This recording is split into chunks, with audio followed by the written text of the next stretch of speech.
Good morning and welcome on this historic Monday night, 8 o'clock p.m. Eastern Standard Time. Dialogue with Dozie is on your airways, YouTube, Facebook Live.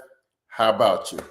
Hey, the night we celebrate, when I say it's historic because of legislation that went into effect in 1985. I think it was 84. Let me confirm that. Where President Ronald Reagan signed that on the third Monday of every January, this nation would celebrate the life of Dr. Martin Luther King Jr. Blessed as always tonight to have as our guest my mentor, a pastor to me. She doesn't know it, but she's a pastor to me. Our leader in so many ways, and I can't claim it by myself. There's a team of us. That's Dr. LaVon Bracy. Dr. Bracy, how are you doing tonight? I am good. I'm glad to be with you. We have to tell our audience that this has already been more than a fulfilling day for Dr. Bracy. We use the term fulfilling when you have reached her status of accomplishment and her experiences. They say your gift will make room for you. The scripture says gifts will make room for you, and God has placed her in a position where she's so much in demand. I am just humbled. The team of the Dialogue and Go Giga Create. We're just so appreciative tonight that she was able to come on with us tonight. Now, tell us a little bit about your day, if you don't mind, before we talk about. Well, it started early. They have a breakfast early in the morning, and I went to the breakfast, and then there was an afternoon event. Then there were, I guess, 2-3 parades, and I tried to make all of those events. And even that's just a day, but there's been a weekend of events that have occurred.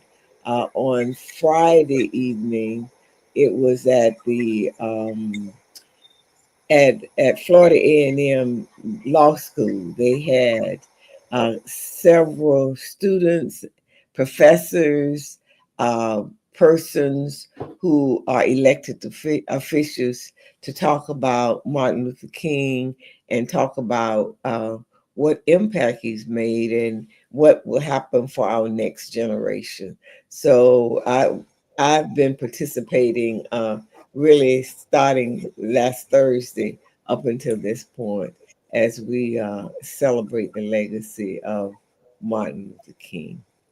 Doc, I know as you go back into tomorrow, you'll hit the ground running in the morning with many of your other obligations, many of which we're part of, the duties we share.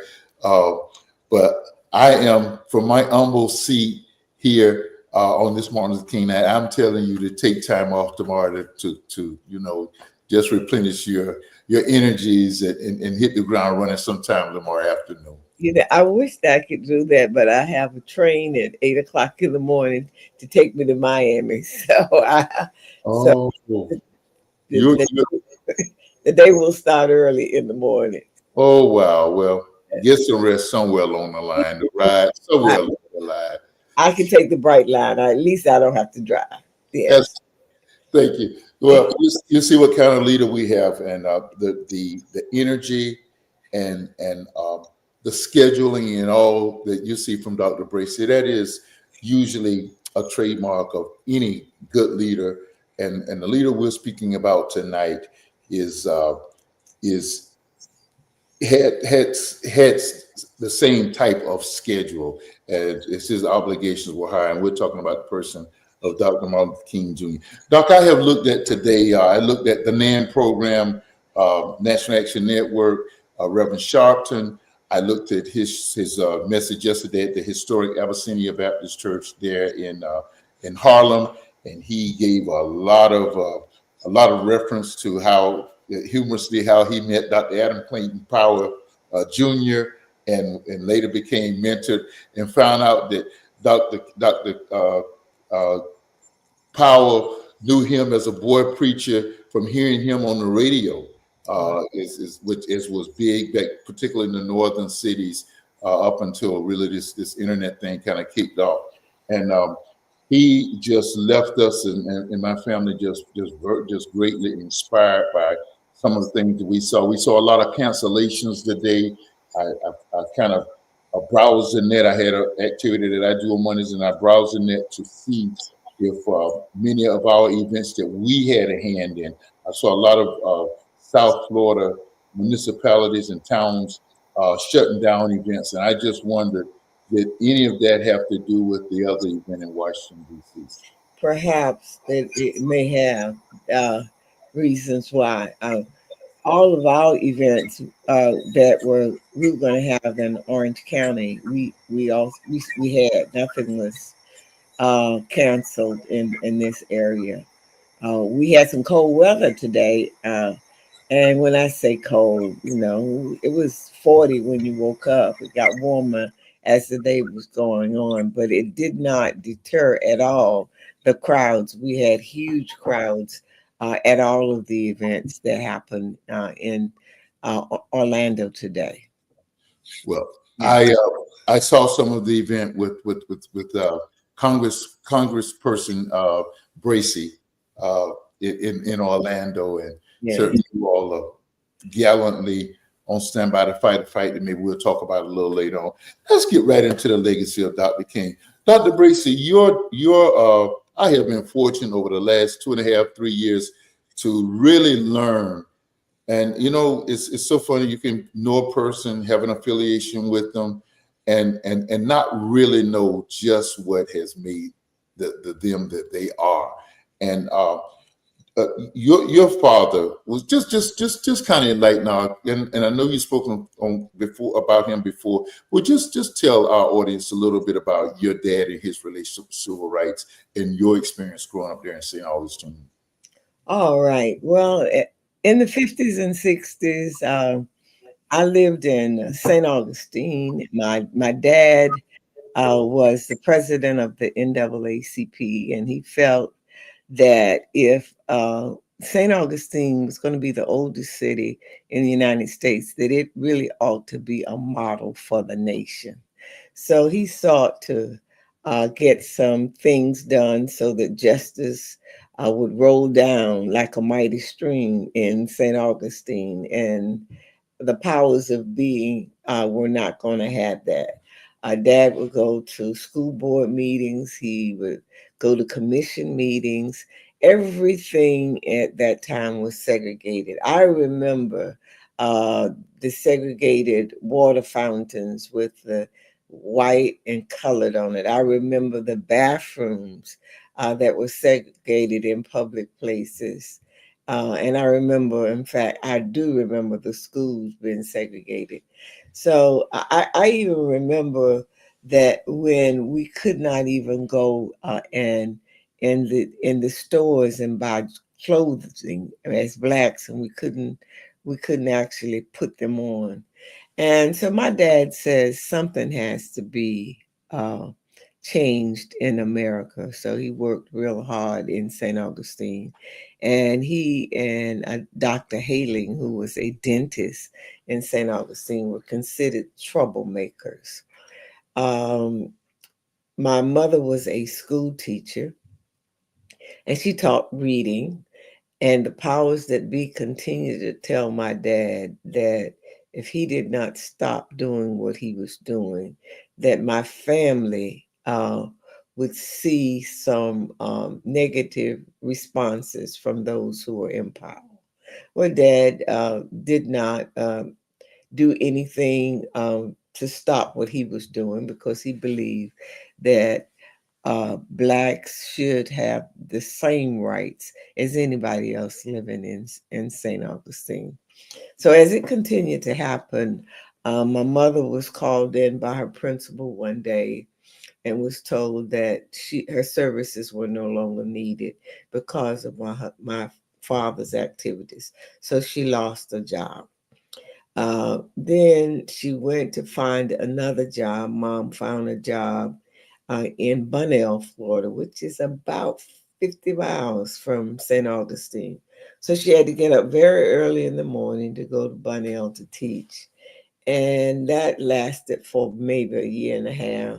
Again, the principal called her in and said that she was really one of the best teachers he'd ever had, but because of my dad's activities, that they could no longer utilize her service. So she lost her second job.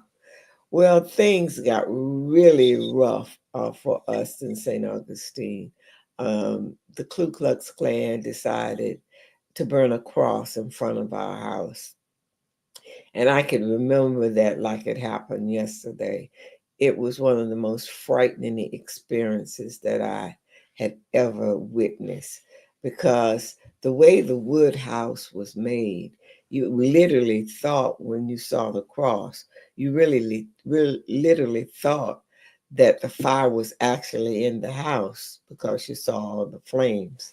And so my dad had to call the deacons from the church to come and assist them.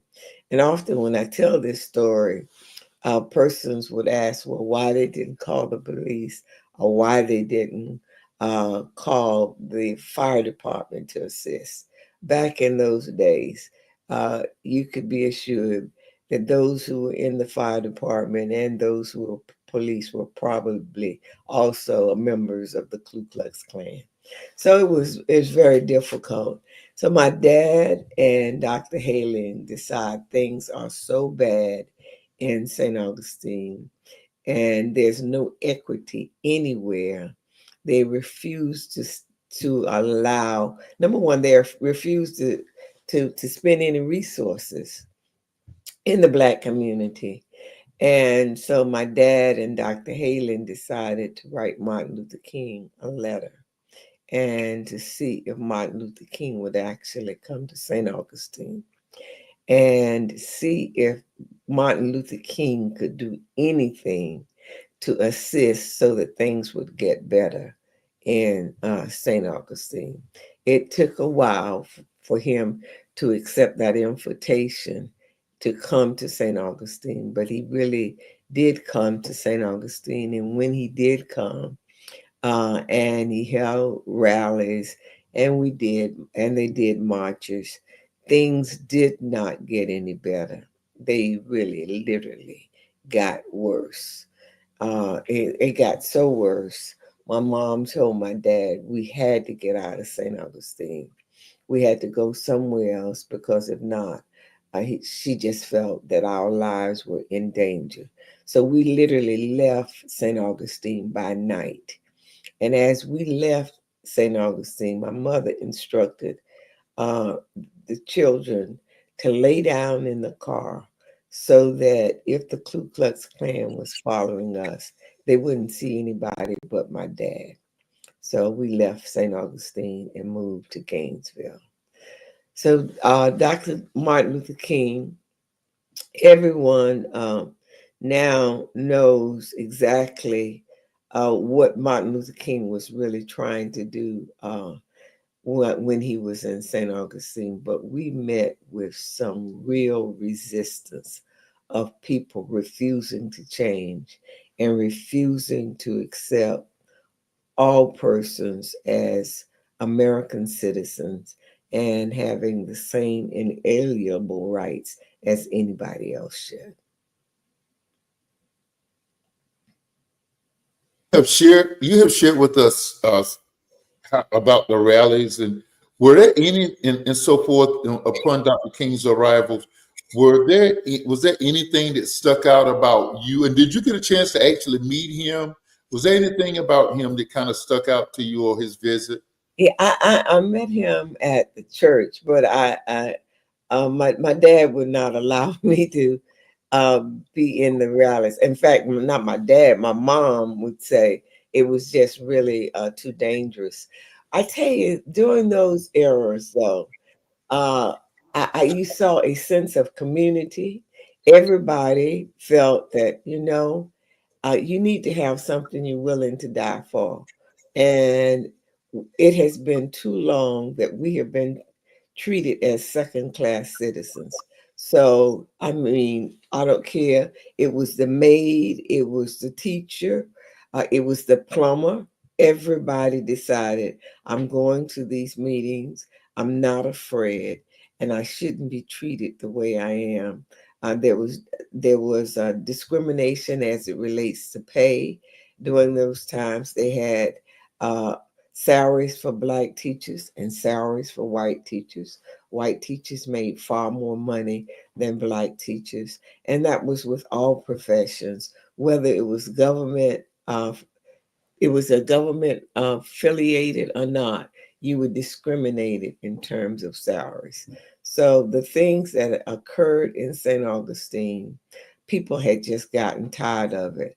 You had young people that were involved. You had the older people that were involved. People had just come together and said, enough is enough. We are going to change St. Augustine. Are we going to die trying to make sure we do it? Well, I had the I went to the police academy in St. Augustine. Of course, it was different in the 80s when I did that. Actually, the 70s when I did that. And I pastored near Cicero outside of Chicago. Okay. And I heard Dr. King say that those St. Augustine in Chicago, Cicero, were two of the most dangerous and worst rallies that he had ever attended or conducted. Was it just a vile? Was it just a vile hatred for people of color, or was it a thing? Was it economic? Was it a thing about not giving up political power? What was it that would draw them to mete out such vitriol that Dr. King would make that assessment about our home state, the great state of Florida? Well, I tell you what, the great state of Florida in the 50s and 60s was not such a great state, particularly to Black people. It was just vicious. It was just, racism was just rampant. I mean, I just don't know how to make it sound good. They lynch people in the state of Florida in the 20s and the 30s, and I would suspect 40s and 50s there were some lynching also going on. And those who were in power just really believed that white superiority had to be supreme in all things, and that Blacks should never be equal to what they were and what they believed in. And that had come through generations. And as it relates to slavery, because of the fact that we built this country and we were slaves for so long, that the idea that we as slaves now have the same rights as those whites, that was just was unacceptable. Was really unacceptable for all those that were in power. And they just said that they would make examples out of Black people to let them know that they are inferior and they would never have the rights that whites have. And that happened in St. Augustine, but I'm sure that was the premise of all of the great state of Florida. So we're going to talk on the other side of the break a lot more about his tenets and how we can use them today and leadership and so forth. But how old were you, if you don't mind sharing, were you when Dr. King visited St. Augustine? Let's see. Dr. King visited St. Augustine in 1964. I was 14, maybe 14. Yes. I didn't know it was that, being a kid of the 50s and 60s, the late 50s, 60s. I didn't know. I thought it was further back. I didn't know it was as late as 1964. Oh, no. We left. Oh, yeah. As a 14-year-old, brilliant and very, very perceptive and well-versed sister, what were your impressions of Dr. King? Well, and seeing him that day, what sticks out in your mind? Because you know, my father, being the president of the NAACP, always talked about Dr. King and how Dr. King was going to save Blacks and how we were going to change things. So I felt that I knew Dr. King long before he came to St. Augustine, because my dad always talked about how change was going to take place.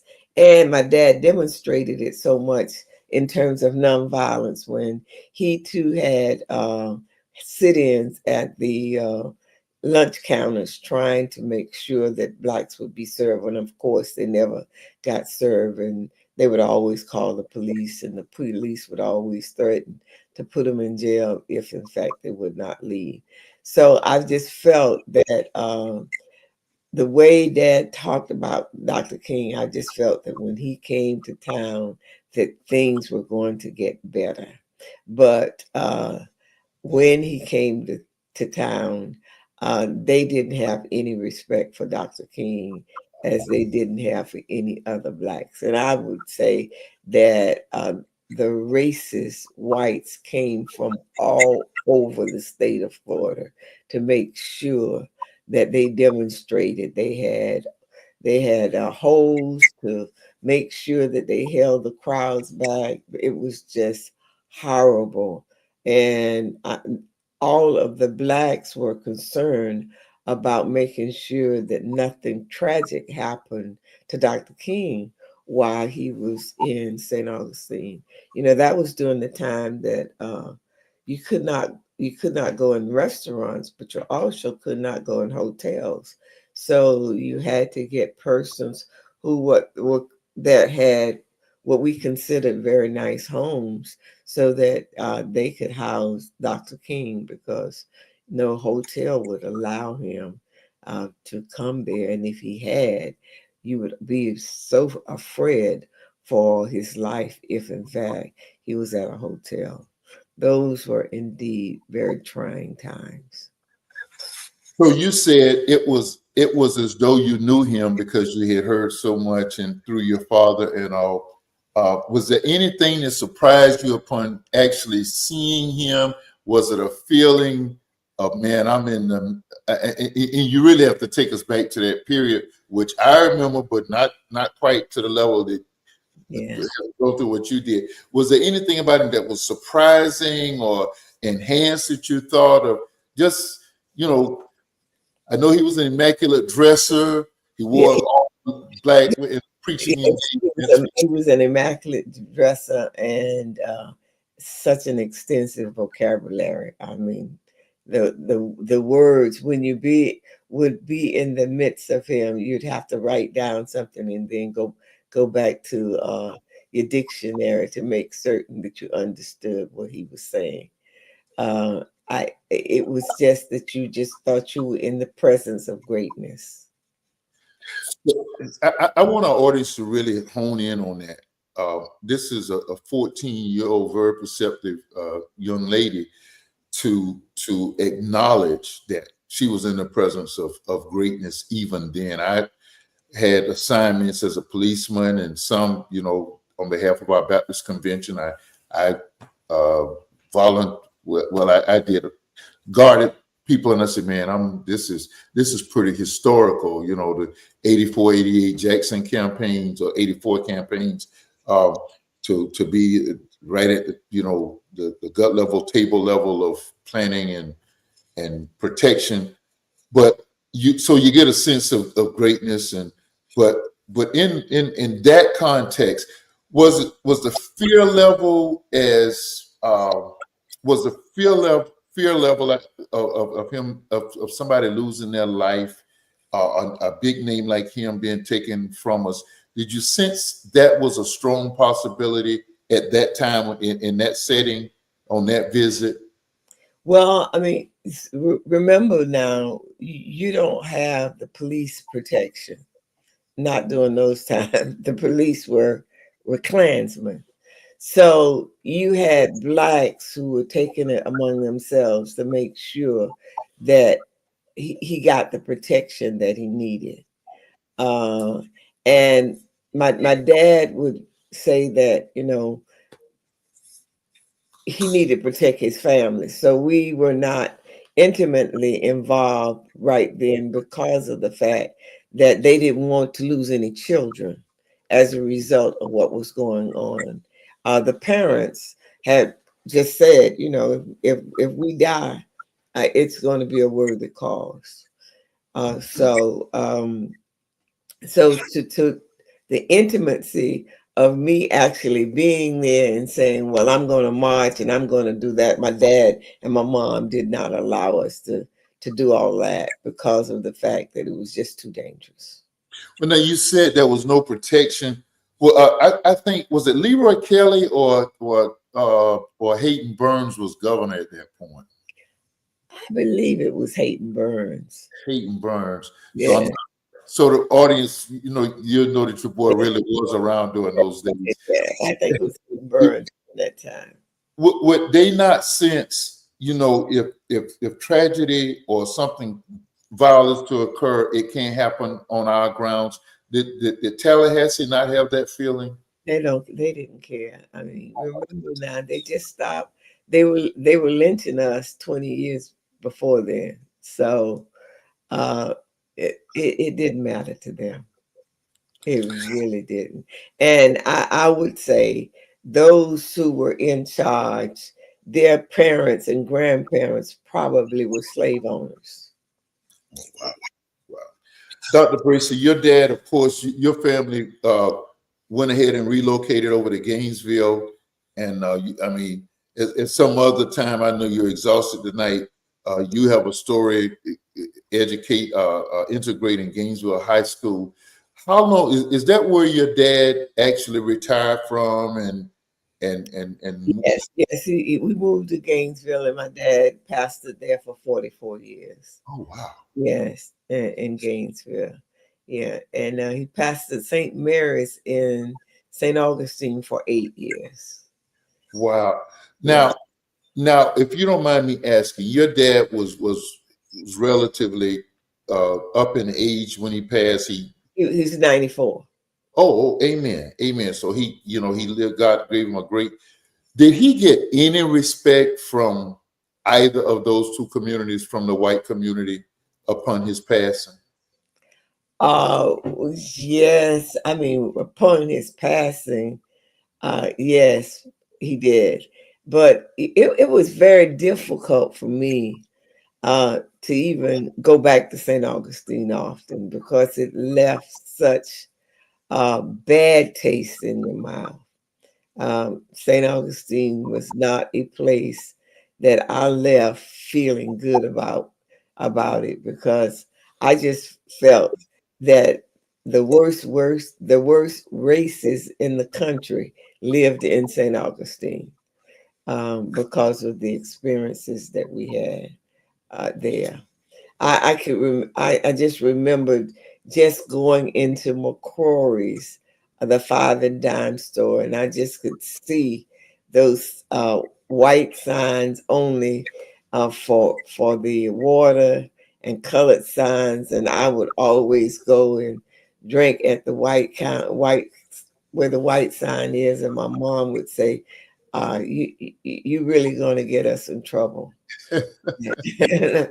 And I could not understand when I was younger why someone could hate someone because of the color of their skin, which they have no control over. I just I couldn't fathom why we were mistreated because of the pigmentation of the skin. It took me I just would tell my mom, I just don't understand this racism and why it exists. And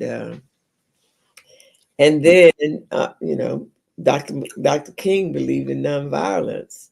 So the way that you solved it is through nonviolent protests.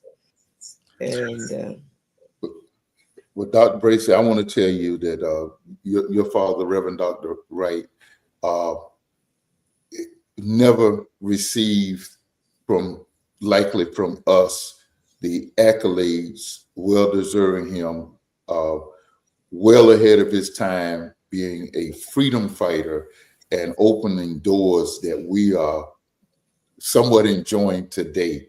And maybe it's a project that some of us can take up to make sure that he's properly honored.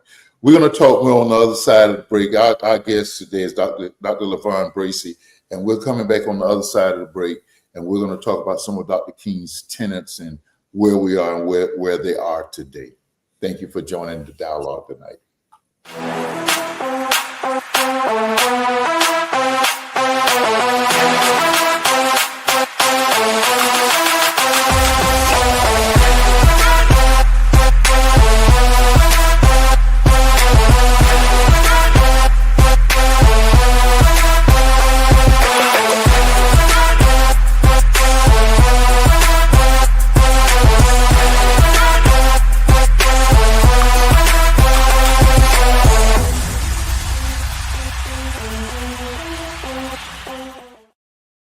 So when I was growing up in Jacksonville, there was a commercial that came on the radio that said, gospel, blues, or jazz. If it's on record, you can get it at Paul Kaiser's record bars. I still vividly remember that commercial. I'm here to tell you, virtual web building, anything that the net can do, anything in marketing, Go Giga Creations can do it. They got your back. They make this show what it is. They make this guy look like they do. Imagine how great they can do for you. Listen, GoGigaCreations.com. Go Giga Creations. That's what you want to get in your mind. Email them tonight and set up your next marketing campaign. Go online. They will produce your online virtual programming, web building. They got you. Bring them into the equation and see what they'll do for your brand. Our blessed guest tonight is Dr. LaVon Bracy at the end of an exhausting day for her.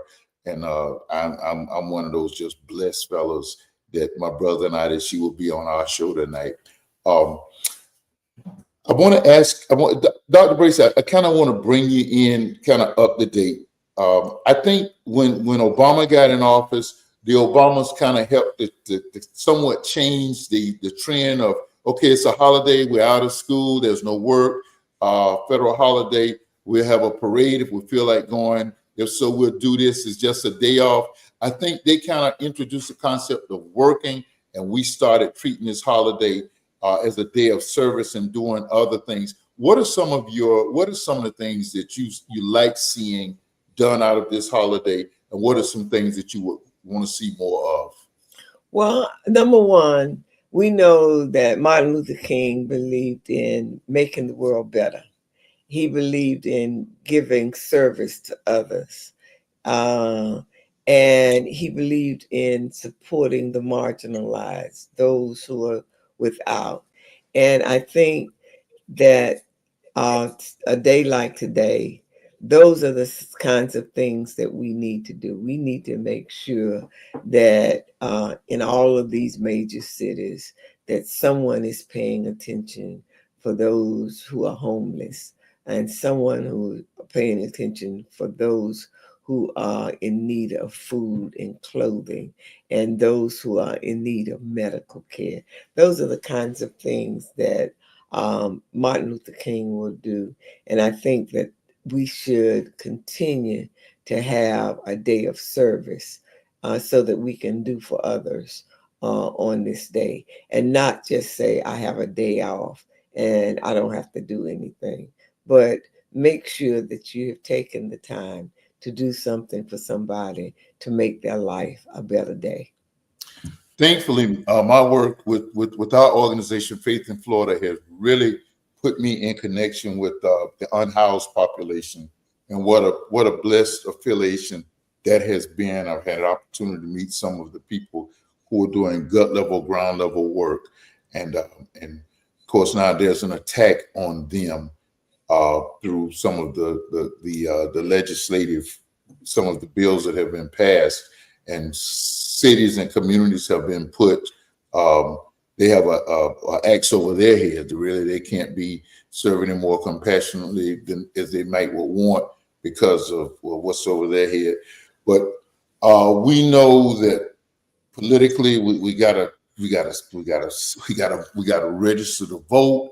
We got to get others arrested. I spent a sizable time today with the group trying to elicit their family members or people in their circle to run for office, because now we know we've got the groom. As you've always said, it's it's going to take 30 years or more. It took 30 years for these parties to flip. It's going to take 30. We're going to do what we have to do. We have to start at the ground level. So what are some of the things ground level people can do to make some of these things happen, to change the course or bring attention to it at the least? Well, we're going to have to expand our base. And I can appreciate what churches have done. The church has been the backbone of this civil rights movement, but we have to look at the landscape now, and the landscape shows us that there are so many of people of color who are not affiliated with churches anymore, and therefore we need to find them wherever they are. Usually, I grew up where church Sunday was a day of worship. Now Sunday could be a day of watching football or going to a football game or going to a concert. So there's so many other things that you're competing for your time. So we need to expand so that we go beyond just the church. By all means, we want to make sure that we address the church, but we need to find where the 50% or the 60% of those people who are not affiliated in any religious capacity. We need to find them and let them know how important it is that they get involved civically, and they get involved so that we can change not only Florida, but change America, so that people of color, black and brown, all people can feel respected, all people can feel a sense of belonging, and all people can feel that they shouldn't be afraid just to walk the street. So we have to find a way to get others involved, and we have to go places that we might be uncomfortable going. I'm always very comfortable in a church setting, talking with people, telling them to get involved. And sometimes we have to get out of our comfort zone, go other places. I've started to engage people, even if I'm going just to get my car washed, and talk with them, going in a restaurant, engaging people, so that we need to expand where we go, and then make sure that we just don't assume, or I can't talk to them. I'm not comfortable. We have to make ourselves comfortable so that we can make sure that we expand our reach so that everybody will feel a sense of belonging. And that has not been the case. The publications and footage that appears on the internet and other places shows Dr. King oftentimes one of his favorite places was a pool hall. Yes. I sense that you're saying that we've got to go certainly to the pool halls if they exist, but there are other places that we've got to go. I know Pastor Rhonda would say, maybe it's very uncomfortable. We're preachers. Hey, strip clubs off not our base, because those are people that live in there. Those are they're people, and so anywhere where people are, because that's where Doc would take the message today. Speaking of that, one of the things that Reverend Al Sharpton said today, and it was in response to today's other historic activity. He said, in spite of anything that's initiated, anything that happen, any law, any executive orders, any Project 2020, whatever they want to be, he says that nobody can tell us where to spend our money. That's and right. he talked about the power of the Montgomery bus boycott. the Washington. There was a boycott apparently in D.C. at one time, and he said these were tools that brought these municipalities to the table, and he has said that the National Action Network, in the spirit of Dr. King and initiating on his day, they're doing a 90-day assessment of which companies are the ones that have the fiercest attack on DEI and are turning back the hands of the clock, and they're going to discern two companies, and those two companies will be a fierce economic boycott.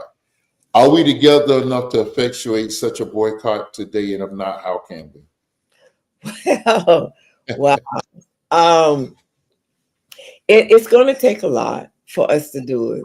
But I think that if, in fact, we put in the time to promote it in such a way, and everybody, and explain what we're trying to do with that boycott, I think it can be successful. And I think you get the attention when you get to the pocketbooks. And yeah, there are thousands of companies, and I like the idea that we're just going to take two of them. And if we can get persons, and we have communication networks that we once didn't have. You know, we have the internet we can use now, and everybody has a smartphone, and we can really get the word out that these are the two companies that have been chosen, and these are the reasons we have chosen them, that we aren't going to spend our money. And I just think if we start at the ground level, we can get it done. Reverend Jesse Jackson, I don't know if he initiated this term, but he certainly propagated the term economic violence. Yes. And we're probably preparing to see the greatest assault of economic violence on people that look like you and I, are people of color, and people of poor, of small means that we've seen in this nation in a long, long time. Is the boycott the only way we can combat this? Yeah, well, I think it is probably the only way we can combat it. I just, as we were on break, I just looked at my phone, and I see that the new president has pardoned 1,500 people that was affiliated with January the 6th. And that was done on the first day. And what we realized, that people of color had the tables been turned, and people like you and I had gone and participated in January 6th, there would be a different story altogether.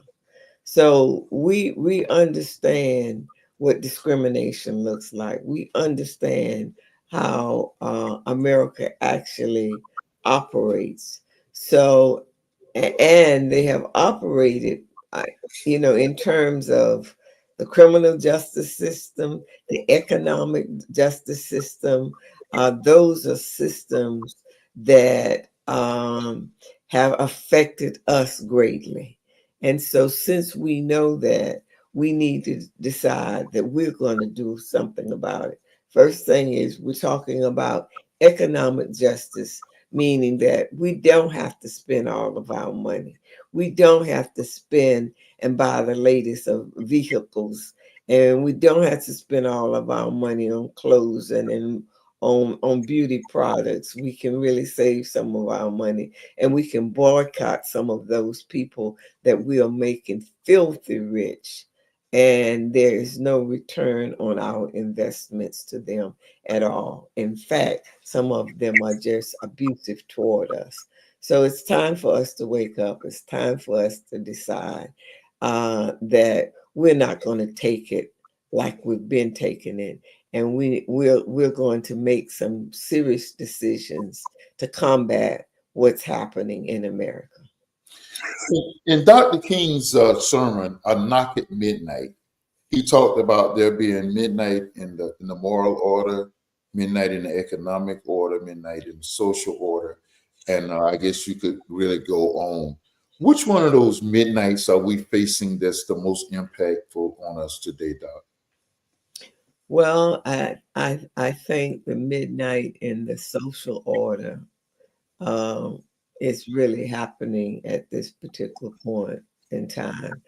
I am in my 70 plus years that I've been on this earth, and I have considered myself an activist since I was 10 years old. And I know the progress that we've made, and I know what happened in 1964 when we were able to get the Voting Rights Act. I know what happened in 1965 when the Civil Rights Act was passed. I know where people were coming together and saying that we need to treat everyone the same way. Justice needs to be justice for all. I understand that. And now, what I have seen happen in the 60s and in the 70s, and now we're in the 20, in another, we're in 2024, 2025, and I am seeing now that people are putting in a lot of time and effort to reverse what we have gotten accomplished over 50 years ago. And it not only would affect us currently, but it's going to affect my grandchildren and their children based on what they're trying to do now. They're trying uh, to put segregation front and center, back, separate but unequal, back in place, and it's apparent right before our eyes. I mean, our universities, our colleges, and our high schools and our education, public education, is going to suffer greatly as to what is happening in America today. And it's right before our eyes. We can see it. No diversity, no equity, no inclusion at all. And there are those who are saying that we want these universities to become conservative all over again. Change your admission status. Change how people will be able to get into these universities. When you hear that, what they're saying is don't allow so many people of color to infiltrate uh, the opportunities that were only meant for one race. You talked about education and young people, and you're gonna at the end of the show, because I want to leave that as one of the last things in our viewers' mind. Uh, you're gonna talk about your publications and address our group also. But what you talked about, Doc, in 1964, Dr. King's visit to St. Augustine, and by the way, your your question about how can people despise, hate people based on something they can't help, such as their color. Now it's translated to gender and things of that nature. Um, young people today, and I'm blessed to still have a affiliation with young people, school wise and so forth. They look at that as ancient history, and they look at me as a fossil because I can say those white marble water fountains that you spoke of earlier, Doc, and the refrigerated fountains. I saw them. I experienced them. Uh, we went to a doctor's office there in Jacksonville, and we were told we had to go to the back. And your dad, my dad, like yours, said none of my three sons will ever go to somebody's back door because of the color of their skin. Right. But our kids today see that almost as ancient history and something that won't repeat itself. And you know what we say about history repeating itself. Um, in 1986, when the first celebration, ironically signed by Ronald Reagan, who said he would never do anything like this, signed for the first King holiday. I said at that point, our two little girls, we sat down and watched. I had them watch probably 2.5, 3 hours of just all of the news cycle from that day around the nation, the King holiday. And of course, Arizona was not a part of that, and it hit economically when a Super Bowl was pulled for them, costing them almost billions of dollars. And then they got their act straight and they celebrated with fidelity now. But what would you say? What would be your challenge? How could you reach this generation of young people? What would you say to them? What would you ask them to that could engage them to know what kind of fight we're facing? Well, number one, for them to think that, when you don't know your history, you're doomed to repeat it. And you can see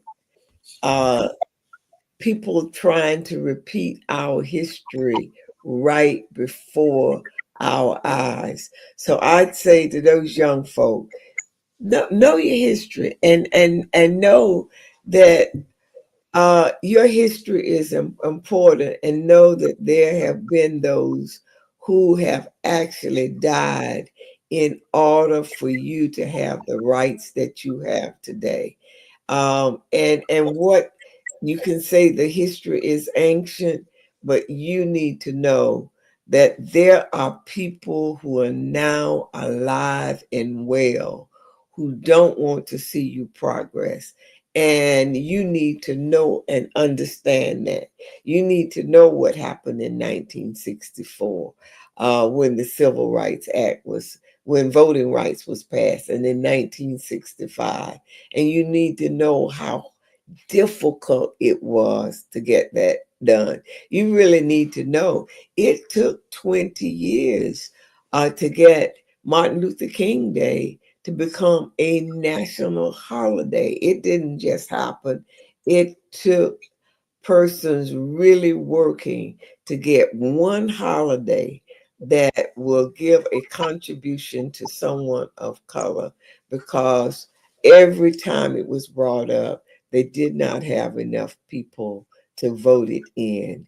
They need to know, young people, that they have power to make changes to make the world better. And they need to use that power.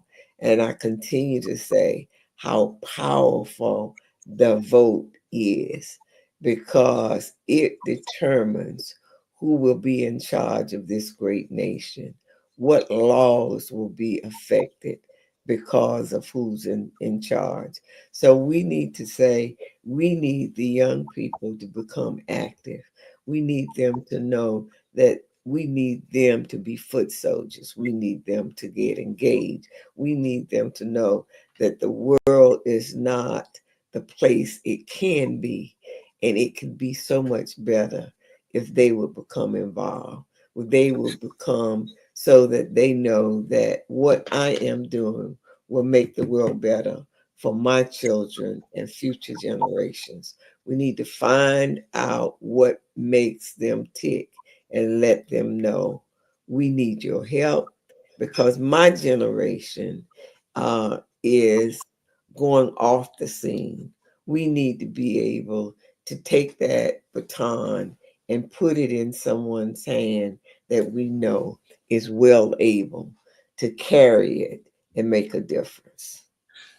It's essential to Dr. King's dream. He said, I have a dream that my 4 little black children will be able to sit down and go to school and work fellowship. I'm paraphrasing, with little white boys and little black girls.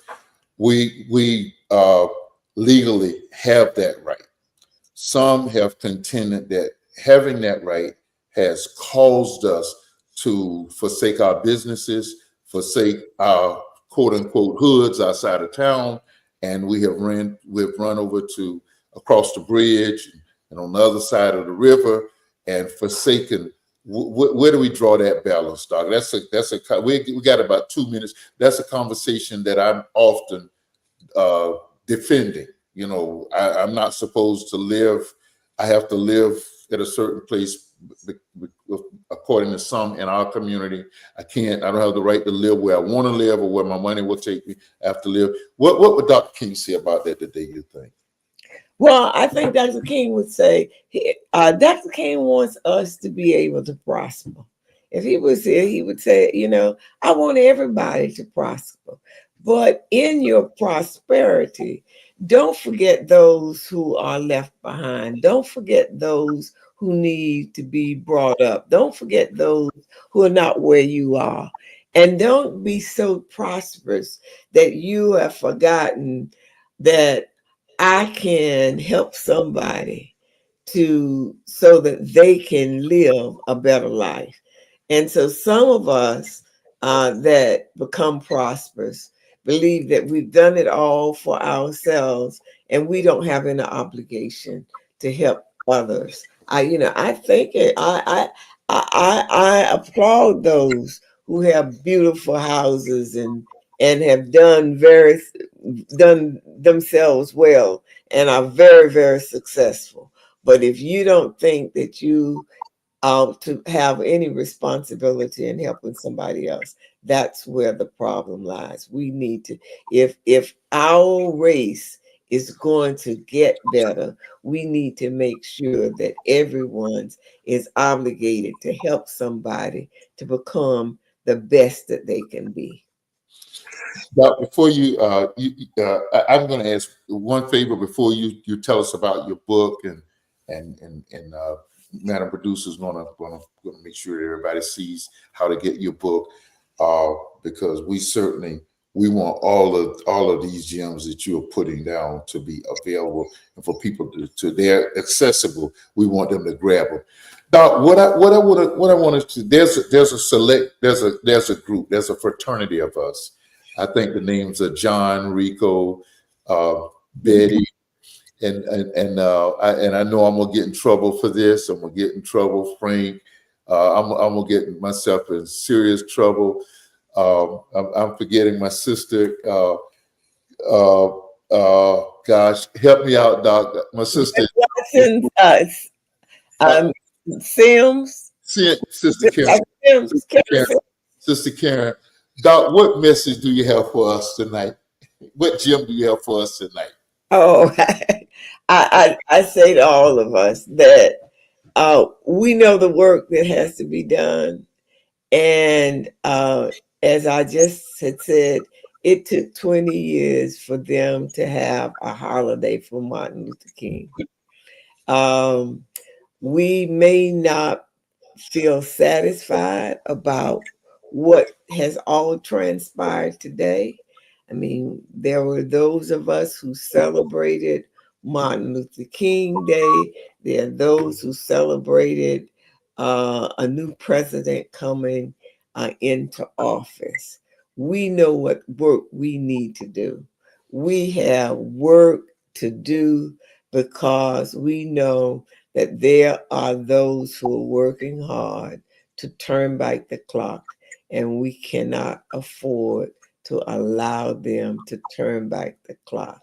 So we're going to have to keep working. We are going to have to keep working.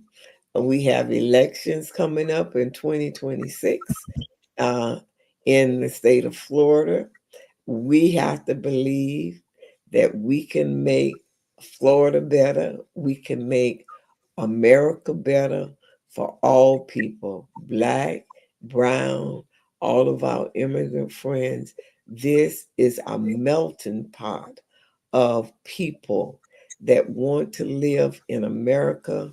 And those of us who are able bodies, we have a responsibility to try to make the world a better place so everyone can feel a real sense of belonging and everyone will feel that America is a great nation for all people. Pastor James, Miss Karen, Pastor Karen, Pastor Betty, retired, Pastor Emeritus Betty, Dr. John Brown, who is in charge, I think. No, it's just joking. But Rico And everybody, but Frank Rich, all of you all, you just heard the charge from Dr. Bracy. We receive it, and we're going to monitor. Doc, I'm a little over. Would you take 30 seconds to tell us about your book, please? Okay. My my book is Brave Little Cookie, and it talks about my experience of integrating the school system in Alachua County, which is Gainesville, Florida. And it's a children's book. I wrote it for children because I wanted children to know that they can be brave, they can be bold, they can be successful, and I want them to know obstacles will come our way. But when they come our way, we have to figure a way to get around it, to get over it, to get under it, so that we can succeed in any endeavor that we want to. Uh, I had a very difficult time trying to integrate the public school system, but I succeeded. And so I want children to know, as difficult as you may say school is, as difficult as environments may be, you can succeed. No footage, no sound. No, the only graphic was this book, Dr. Bracy's book tonight, because we wanted you to hear a real soldier who walked with the Prince of Peace on this in the flesh, other than our Lord and Savior, in the part of Dr. King. She walked. Dr. Bracy, thank you so much for spending this hour with us tonight on the dialogue. You're quite welcome. Be blessed, and I'll see you soon. Yes, thank you so much, Doc. All Listen, right. we will see you next Monday night. We're overtime. Dialogue with Dozie. Blessed to have an affiliation with such a spirit as Dr. Bracy. So gracious with all of her accomplishments, and so sharing and so loving that we all become what we have been put here to do. Dialogue with Dozie. We'll see you next Monday night. Same place, same channel. We're out.